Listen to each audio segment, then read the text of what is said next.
20. You should know that by now. Gentlemen, wonderful job. Blessed Assurance is one of my favorites. While you turn there, as you can see by the graphics on the walls, though the sermon doesn't start this Sunday, we have started some of the things. You should have gotten a text message yesterday that came with a video, but I do realize not everybody does videos. So it's not a manuscript, just a template, but it does contain a lot of the information that we'll go over in those videos. There's one for the video that we did yesterday about the apostles. That one looks back mainly through history books and church tradition. And then what is baptism? That one will go out tomorrow. Obviously that one is heavy on the Bible. We'll try to get at least one out every single week.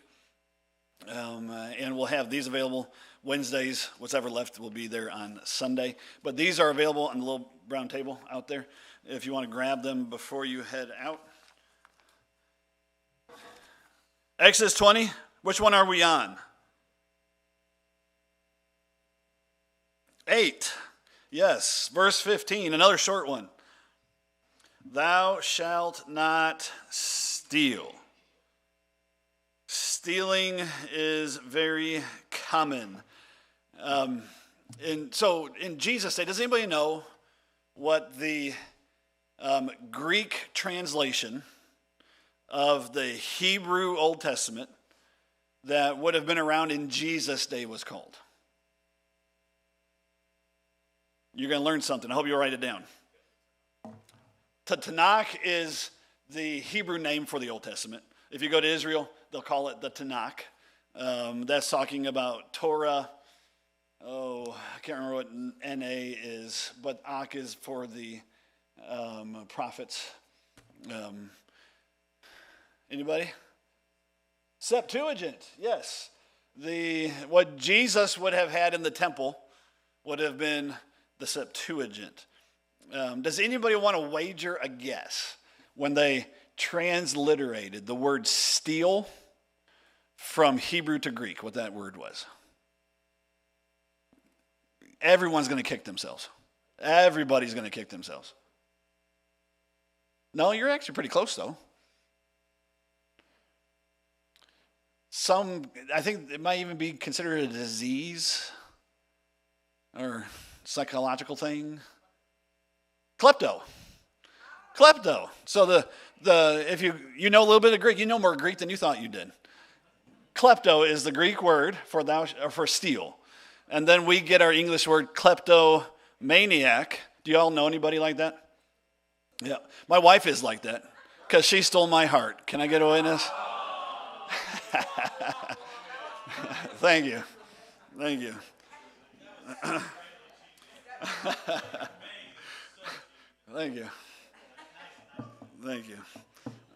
So let me give you some of the basis for this command. This command is directed to every individual. The tense is in second person singular, meaning each one of us individually is to take this to heart. The command is comprehensive. We're not to steal anything from anyone at any time. It's stated in a strong negative, like most of them are, meaning we're not to steal a person, a place, or a possession. To say it positively, God wants us to be just and generous. Before we get into the specifics of stealing, I want to lay down some biblical principles that will help us to keep from stealing. Instead of just the command, don't steal, what are some biblical truths that will help us from stealing? The first one is God owns everything. This is a verse that you should have memorized. It's right after the most famous psalm, Psalm chapter 23. The very next line, Psalm 24, verse 1, you probably know it by heart anyways. The earth is the Lord's, and the fullness thereof, the world and all that dwell therein. The Bible teaches that because God is the creator, and since God is the redeemer, he literally owns everything twice. God is the owner. We own nothing. Aren't you glad you came to church tonight? That also means you don't own any debt. Can I get a witness? we own nothing. God owns it all. The house that you live in, the car that you drive, the clothes on your back, everything. Everything is his. So that leads to the next presupposition. Everything that I have is a gift from God. In James chapter 1, James tells that early church that every good gift is from above. Everything good in your life comes from Jesus. Every blessing that you have you thanked him for it today? Number 3, and these just build on one another, I am a steward of everything that he's given to me. 1 Peter 4:10, another good one to memorize. As every man hath received the gift, even so minister the same one to another, as good stewards of the manifold grace of God. I am called to manage what he has entrusted to me. My wife and I, our family, we went to Broken Bow. We stayed in an Airbnb. We had unfettered access to just about everything in that house, but nothing in that house was ours. And there were strict guidelines on how we could use someone else's stuff. Friend, everything in this world is God's. And he's given us guidelines on how we're supposed to handle every single thing. Number 4, I must respect the property of every person. Have you ever had something stolen from you? Oh, yeah. Don't you feel terrible afterward? The devil throws guilt on you because you're like, you should have done better at protecting your stuff. Then you get angry at the stupid person that took your stuff. And then you go take something. No, I'm kidding. But you know what I'm saying. You get upset. Yep. Of course.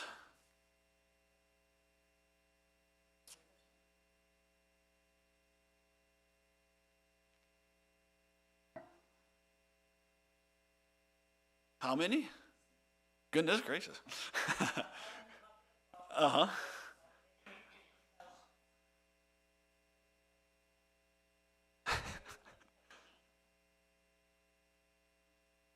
They took all of them? Oh, okay.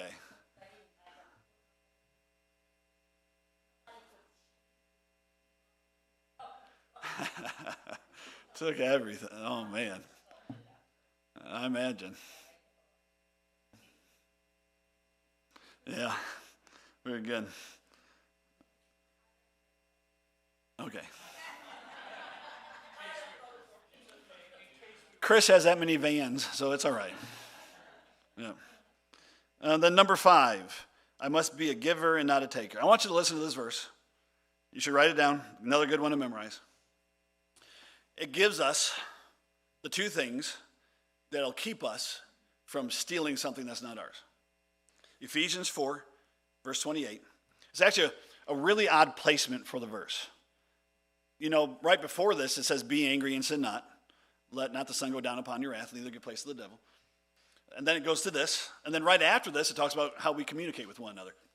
Let no corrupt communication proceed out of your mouth. And then it ends with, be kind one to another, tenderhearted, forgiving one another. All of those verses. And right in the middle of all that, there's this verse about stealing. I've always found it interesting. It says, let him that stole steal no more. So here's what you do. Rather, let him labor. So the first thing to keep someone from stealing, get him a job. Find a job. Working with his hands the thing which is good, that he may give to him that needeth. The second thing is not just a job so that you can provide for yourself. It's to have a generous spirit and give to those in need. Isn't that interesting? One of the keys to keep from stealing something is to be generous first. Doesn't make any sense. In order for me to not steal, I have to be willing to give. I got a Baptist response right there. Man alive. Brother John, we're going to take an offering here really quick. In order For us not to steal, we have to be generous to give. All right, we got two of you on the page. Very good. All right. When we steal, we take from a person who possesses it and from God who owns it. In a survey by the Barna Group, does anybody want to wager a guess at what the percentage was? When they asked the question, have you ever stolen anything? They were asked, do you keep this command that you don't steal anything? How many people do you think said, I don't steal anything? Okay, less than 10. Less than 5. I'm not saying, I was just repeating their answers. I'm not saying this. Right. Okay. 86%. 86%. They said they didn't. And here's the thing. Stealing in our country, I don't know if you know this, is the most common crime. Theft, just by itself, makes up 60% of all crimes. But then you add burglary, vehicle theft is its own category, aggravated assault where they took something, and then robbery. You add all those together, it makes up the most crime in the United States of America. I've been a pastor for a really long time, and I have very rarely, there's been a couple of times, most of the time it was a teenager brought by his parents or her parents, but very rarely does anybody ever come up to me and say, hey, pastor, I stole this. Will you help me get past the sin of stealing? Very rarely. It's one of the top 10 in God's top 10. And yet most people, especially Christians, don't think they commit it. So let's see if we measure up. Are y'all ready?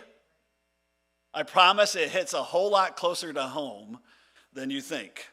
So number one, we're going to first talk about stealing from people. The first one is adultery.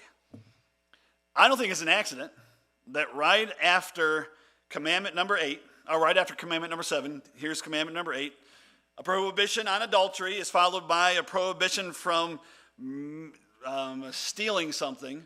And you know what adultery does? It robs the marriage covenant, those sacred vows that are made between a husband and wife. Again, we said it, I think it was 2 weeks ago, that when you sin, you don't just commit one. I think it was Sunday school. When you sin, you don't just commit one. There's multiple sins that happen. So even the sin of adultery, this commandment falls under that as well. Number 2, kidnapping and trafficking. If you just jump over one chapter to Exodus chapter 21, verse 16, you'll see how this applies. Exodus 21:16 says, and he that stealeth a man and selleth him, or if he be found in his hand, he shall surely be put to death. Can I get a witness? Listen, I believe in capital punishment, and I believe it should be more than just for murder. If you do things to children, that should be on the table. Number 3 is theft. Theft involves the taking of someone's property without permission. Things have gotten so bad in places like California that there are department stores that are closing at 6 o'clock. Could you imagine not being able to go to Target because people were stealing so much the month before they had to start closing early? Come on, ladies. How about Neiman Marcus? On Monday, at least 9 looters were captured on video ransacking a Neiman Marcus in New York City and running out the store with their hands full of merchandise. I don't know if you know this. You might have found it out the hard way. Hopefully not. Many hotels are now sewing microchips into their towels. Yeah. Because if they get stolen, they'll know where to look. One company called Linen Tracking Technology. Could you imagine having to have a company where you have to track your linens? Provides these chips in just Texas for over 2,000 hotels. We are literally a country of thieves. Number 4 is shoplifting. According to the National Association of Shoplifting Prevention, More than $13 billion worth of goods are stolen from retailers each year in the United States. Then there's robbery. This involves the taking of property through force or the threat of force. Then there's burglary. Burglary involves breaking into a structure to commit a crime. This has actually happened to me and our family up in Michigan. We were going on vacation. I think we were coming down to Texas. And while we were gone, we actually think, just so you know, they never found the person. We actually think it was a church member.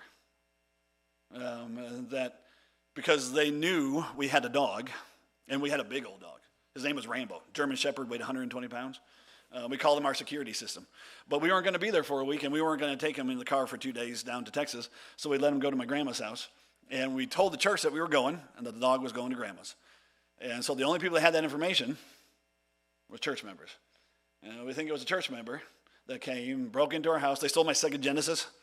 They stole some of my mom's jewelry that was in her little jewelry cabinet. They ate my Honey Nut Cheerios. I haven't forgiven them for that. And so this is something that happens as well. So I'm going to guess most of you, hopefully, are saying, preacher, I'm golden. I am set. Call me the Pope. I am perfect in this regard. How about these? Stealing from employers.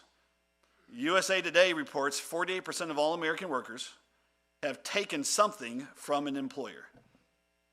This can involve lifting office supplies for personal use, padding expense reports, taking longer lunches, laziness, or cheating on time cards. How about stealing from employees? This can happen when employers don't pay a fair wage or withhold benefits from workers. This sin is addressed multiple times in the Bible, but listen to James chapter 5, verse 4. Behold, the hire of the laborers who have reaped down your fields, which is of you kept back by fraud, crieth and cries of them which have reaped and entered into the ears of the Lord of Sabaoth, or the Lord of hosts. Remember the story of Cain and Abel? After Abel was killed, God said, his blood cries out to me.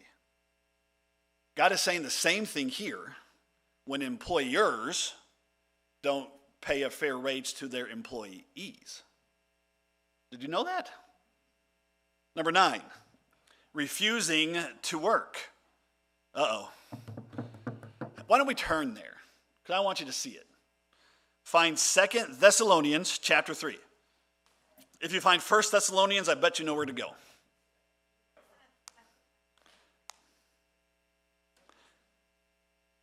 While some folks are not able to work because of disability, maybe they're retired. If you talk to the retired folks in our church, they work more now than they did before. There are others who are able-bodied who can work. They simply choose not to. This is a sin against their family, against society, and ultimately against God. Listen to what 2 Thessalonians chapter 3, verse 10 says. For even when we were with you, this was commanded you, that if any would not work, neither should he eat. For we hear that there are some which walk among you disorderly, working not at all, but are busybodies. Now them that are such we command and exhort by our Lord Jesus Christ, that with the quietness they work and eat their own bread. They were quite literally panhandling, but instead of doing it on a street corner, they were going from church member's house to church member's house, being busybodies, asking, hey, do you have an extra slice of bread? I have found that many times people who choose not to work and try to get gain in an ill-gotten way end up working harder doing it the wrong way than if they just got a job. Get a job. Number 10, false measures and deceptive practices. In 1936, a painting by Leslie Thrasher appeared in the Saturday Evening Post, showing a butcher and a woman wanting to buy a chicken. The butcher had his finger on the scale to make it weigh more, while the customer pushed up on the scale from underneath to make it seem lighter. When we do business in any way, we should pay people a fair wage for their work. and we should charge people a fair wage for the work. That's what's being said here. Proverbs 11, verse 1, a false balance is an abomination to the Lord, but a just weight is his delight. Number 11, buckle up. Failure to pay debt. Aren't you glad you came to church? When we don't repay a debt, we are stealing. When we don't return what we borrow, we're breaking this command. So that rake you borrowed in 1973. Listen to Psalm 37, verse 21. The wicked borrow, but pay not back. But the righteous showeth mercy and giveth. That's number 11. We're going back to meddling again. Lying on our taxes. I'm telling you, I'm glad you came. I'm reminded of the man who wrote a letter to the IRS stating, I can't sleep, my conscience is bothering me. Enclosed, find a check for $50. If I still can't sleep, I'll send you the rest. Romans 13:7, it says, render therefore to all their dues, tribute to whom tribute is due. And Jesus is famous for saying, give unto Caesar that which is Caesar's. Number 13, plagiarism. Anytime we take something that is not ours without giving credit to the source, we're breaking the 8th commandment. Something that our church has to do. We have to buy these song licenses so that when we sing a song on Sunday, we have to pay for a license for you all to participate. They take a little bit from that license and pay the artist who wrote it and produced it. This is one reason why, I think I even said it Sunday, I don't know, maybe, no, it was in the video I put out today, that we are trying to be very careful on which artists we support in that way. We want to make sure they're biblical, godly people. And so we have to pay for that, but we also have to pay a license for the stream because it's a different thing for it to go from just the people here to the people that just can watch it anywhere. That's also, if you go back and watch 2 Sundays ago, I haven't had a chance to do it this week, the service, you'll find that it's just the sermon because there's a third license that you have to do for recorded videos. So it goes from a streaming video to a recorded video, and we were like, that's ridiculous. They can just listen to me preach. So that's all that is. Otherwise, it would be considered plagiarism. Another one, number 14, is illegal downloads. Any Napster people here? Downloading copyrighted material without permission is stealing. Number 2, let's talk about some consequences that we face. When you steal, you often lose what you gain, and then some. When you steal, you often lose what you gain, and then some.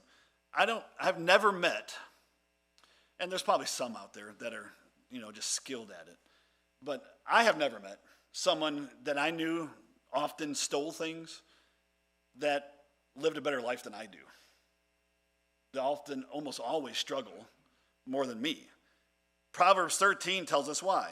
Wealth gotten by vanity shall be diminished, but he that gathereth by labor shall increase.